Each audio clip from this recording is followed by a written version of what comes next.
A day in my life as tourism graduate nga naabutog Thailand nga nahimog my stop for today's video. Day, another vlog. Another week na naman mga ka-babes, no?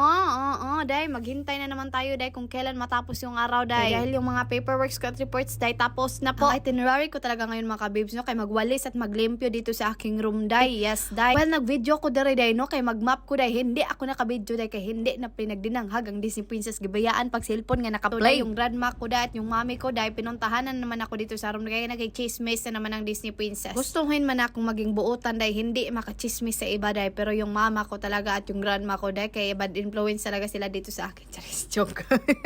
Maguna-una talaga tong Disney Princess, day, no, kahit wala pang oras, day, 11:40 pa lang, day, uwi na talaga ako dito, day, kay magluluto pa ako, day, para pagbalik ko sa school mga kabibs, so kay mas una pa talaga ako doon sa ibang mga teachers ba. At sa mga oras na ito, day, no, pagkatapos ko kumain doon sa aking bahay, pagkatapos ko magtambay-tambay, day, na ilang minuto, day, bumalik na agad ako dito sa aking room, day, no. Ang itinerary ko talaga ngayon na kabibs, no, yung may electric fan, yung ano kaya kasuksuukan, day, o kailangan ko talaga limpyohin, day, para naman mas malipay pa talaga yung director sa akin, charis.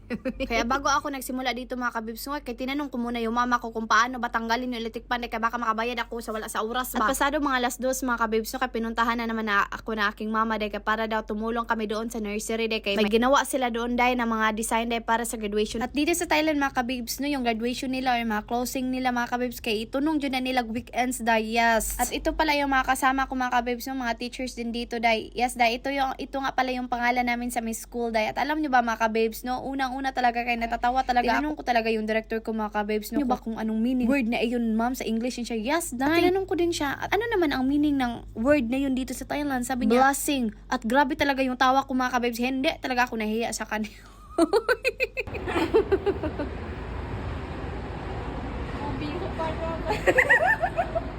At dahil Martes ngayon mga kababes, no, kay lagi talaga kaming pumupunta ng market, day, o talat, tinatawag dito sa Thailand, talat, day, no. At katapos lang namin palang hinatid yung mga bata, day, no, may estudyante ko, day, na P6, day, at minto muna siya saglit dito sa may bangko, day, para mag-withdraw, day, dahil nga bibili daw siya ng medicine para sa kanyang mommy, day, oo, day, dahil nga, day, laging sumasakit ng tuhod, day, ganyan talaga, day, pag matatanda na, day, at dito na lang tayo nagtatapos. Salamat sa panonood!